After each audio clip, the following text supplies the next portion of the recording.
everyone, I'm Jodi and welcome to my channel. I'm really glad that you're here today. If you're new to my channel, I'm glad that you've stopped by and I hope you enjoy the content enough to become a subscriber and hit the notification bell so you're notified when a new video is posted, and I put out 2 every single week. So today's video, we are going to review a complete review of the new Chanel, the #1 de Chanel foundation.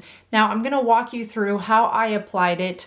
I'm going to take you outside with some pictures to show you outside in the sun how it wears at about the 2-hour mark, the 4 and 6 hour mark, and then a final 8-hour mark. And then at the end I will wrap up with my final thoughts on this foundation. So a few things to note: that I don't wear a setting powder with my foundation. I just think that that powder adds an extra layer. And as we age, our skin tends to lean more to the dry side. So adding a powder is just not something that the majority of people do. However, if you do want to use a powder with this foundation, it wore well with a setting spray. So I think if you just added a light dusting of powder to help absorb any oils, if that's why you wear a powder, then I think you would be completely fine with it. I did wear it with a primer in most settings. It was phenomenal. But when I say primer, I only wear a primer around my nose and in my chin area because that's the only areas where I tend to get a little bit more oily, and that's where I have some pores that I want to minimize with a blurring primer.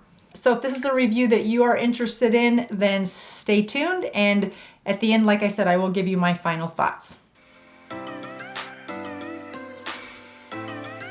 Okay, so the #1 de Chanel foundation, I ordered it online from Chanel. It comes in a beautiful package. I mean, the packaging is similar to Apple, right? When you get an Apple product, the packaging just makes you feel like you purchased something really luxurious. And Chanel is no doubt the same level of quality that you would expect from a $70 foundation. In your box, you also get this beautiful envelope that holds your receipt to remind you of your $70 foundation. And I wear expensive foundation sometimes, so I don't know why this was just like so crazy to me that it was $70, but it's a little crazy to me that it was $70. And when you open the box, you know, it's beautiful. It's 1 ounce. And it comes in a red lined box, similar to the red bottom shoes. I don't have any of those, but I've heard of them, of course. So it's beautiful packaging. There's no doubt. The bottle is gorgeous. It's recyclable. It has a really nice lid. It has the pump, which I can appreciate. It's just a very nice but understated packaging. So from all that, love this. If you go to the website, it says that it's a buildable foundation with a luminous finish, which I can completely agree with. I have it on today. It does go on more as a medium coverage, not as light as a tinted moisturizer, more of a medium coverage. And you can build it to a full coverage if you wish to. It is very luminous. You can see it's just a very pretty foundation. It also says that it's enriched with red camellia oil and moisturizing ingredients. The formula softens skin and helps protect against environmental aggressors. This is straight from their website. It also states that the complexion appears plump and naturally more beautiful. Day after day, skin takes on a youthful glow. The #1 de Chanel line seeks to minimize its environmental impact with sustainably developed formulas that contain up to 97% naturally derived ingredients. So I think that's fantastic. It also says that at the heart of the collection is the red camellia flower, whose revitalizing powers and extraordinary energy gives it perennial youth. So that's nice. And as I've said, it wears very well. It is beautiful.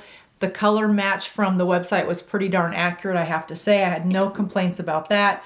It did not settle into fine lines and wrinkles when you first put it on, but I'm going to walk you through the progression of how I wore it throughout different settings, and then we'll come back here and I will give you my final thoughts. So here we are at about the 2.5 hour mark. Again, I have this foundation on over the Silk Canvas by Tatcha, which I just put a little bit of primer right around my nose and then a little bit on my chin. And then I did set it with my e.l.f. Coconut Mist setting spray. I did not set it with any setting powder. And again, it's been 2 hours. It still has a really nice coverage. It's not gathering in any spots or anything. And there's still a little bit of a fragrance to it. I can, you know, if you move some wind around, I can sort of get a whiff of it. It's not as strong, but I can definitely still smell it. So that is remaining a little bit of a concern. So at the 2 hour mark, I'd have to say it's wearing very well. There's no shiny spots. I don't feel like I need to touch it up or add any powder or anything anywhere. And again, you guys, it's really, really pretty, both in pictures as well as on film and in person. It doesn't look heavy or cakey. It just looks like natural skin. So the 2 hour mark is looking pretty good. Hi you guys. So I apologize. I'm standing literally right in the sun so that you can get the best look at this foundation. It's super, super pretty. I have to say, I love the way it looks. No setting powder, but it does have a setting spray and a primer. So, you know, so far so good, I think. Again, there is some lines and wrinkles showing, but that's to be expected. I mean, you know, I have lines and wrinkles. I didn't expect it to be an eraser or else it would be selling off the shelf. So it's pretty, it wears good, looks beautiful, has a nice finish to it, but the smell might be an issue. Hi you guys, so I am in the studio today and I've had this Chanel foundation on for 6 hours. And I did not use a primer today, just so that you could get a sense for what it would look like in case you're a non-primer wearer. And I think it still looks really pretty. It's a nice dewy, glowy type finish. I do have a little bit of highlighter on, but it's not, I do feel like it's a little bit more settled into pores, or at least I feel like my pores are accentuated a little bit more. Hopefully that's coming in not blurry.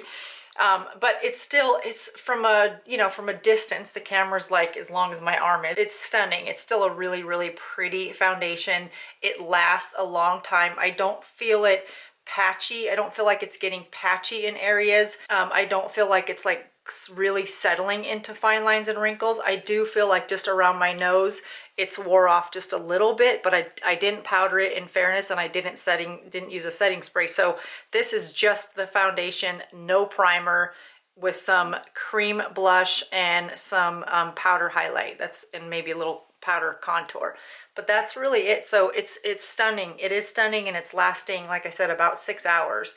So if you can get past the fragrance, the 6 hour wear is so far a thumbs up as well. All right, you guys, so I have to say that I think that this foundation it's stunning, it's beautiful. The coverage lasts throughout the course of the day under a variety of circumstances, with or without primer and with or without setting spray. So from that perspective, I think it's a fantastic foundation. I think it's mature skin friendly. I do wonder the purpose of this fragrance, because I would have loved to have tested this under a couple different conditions and maybe try it with a setting powder. I typically do a variety of tests when I review a foundation, and I couldn't even get through all the different types of reviews with this one because that fragrance was so strong. And I may be more susceptible to scents than others, but I had a migraine almost every day after wearing this, which is typical of me. When I get a migraine from a scent, it's the next day I'll wake up in the middle of the night with a migraine. So I had no doubt that it was this fragrance. So yes, I've already washed my hands since I put that on earlier. I just have to question why the need for the fragrance. I mean, I went in and looked at red camellia flower. Is it a strong smell? What are they trying to cover up with this fragrance? The red camellia flower does have a strong jasmine smell. That foundation is not a jasmine smell to me. So what is the reason for that? I just I have a hard time believing that they received a bunch of reviews that said, please make a really nice foundation at a higher price point for our more mature skin. And please put a fragrance in it, because I really want that fragrance so that I can compete with my shampoo fragrance, my preferable fragrance that I wear every day, and my face. Like, I don't get it. I just don't get it, because Chanel does everything so right. I don't understand. Here's what I would say. if you are not sensitive to smells and you want a luxury product that does have some skincare ingredients in it, that does claim to improve the look of your skin over time, then this is one that you might want to try. If you do have any sensitivity to smell, or if you have a perfume that you love and you would rather smell that versus the smell of this foundation, I would steer clear of it. I'm hoping that they come out with one that is of similar quality without that smell. I just don't know what smell they're trying to cover up. So if you are in the market for a quality luxury foundation and you like that medium to full coverage, I have to go back to my All Hours YSL. I wear it in B40. I love this. Now it is more of a matte finish, and as we move to spring and summer and the trends are moving away from matte, I'm not going to throw away my YSL foundation. I love this too much. So my answer to that is I now mix it with the Smashbox Halo, because this is a primer that has hyaluronic acid and plumping properties. I'll link all this in the description box below, but it is an option just in case you like that more luxurious foundation.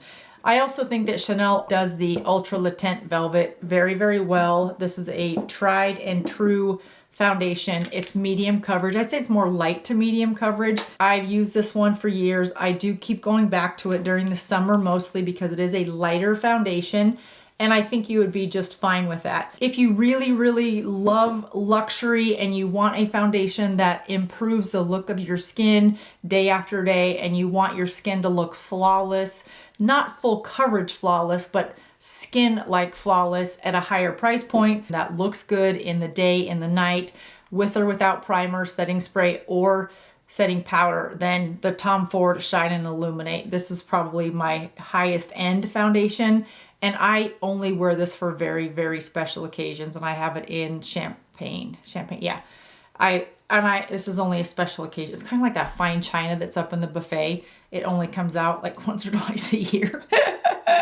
But it's such a beautiful bottle. I just don't ever want to see it start to be empty. So that should give you a couple alternatives if you're looking for a good foundation. And again, I don't dislike this Chanel one, this one de Chanel, but unfortunately for me, it will be going back in that beautiful box. So I hope this was helpful to you. So if you have this foundation and you love it and the smell does not bother you, please leave that comment in the comment section below so that other people that maybe aren't as hypersensitive to scents as I am can also learn from your experience as well. Because I'd hate to have you turn away from a really good foundation if it's a good viable option for you. So last but not least, I just want to tell you this shirt that I have is by Rails. I ordered it from Nordstrom, probably the anniversary sale last year. You can get it from Nordstrom Rack, I think. If I can still find it, I will link it below. I just wear it with a little tank top and some gold earrings. I am trying to get better about sharing with you guys what I have on because I get a lot of questions about that in the comments. I hope that's helpful. If so, please give this video a thumbs up and share it with any of your friends that might have an interest in this new number one de Chanel foundation. Thanks so much for watching, everyone. I'll talk to you next time. Bye-bye.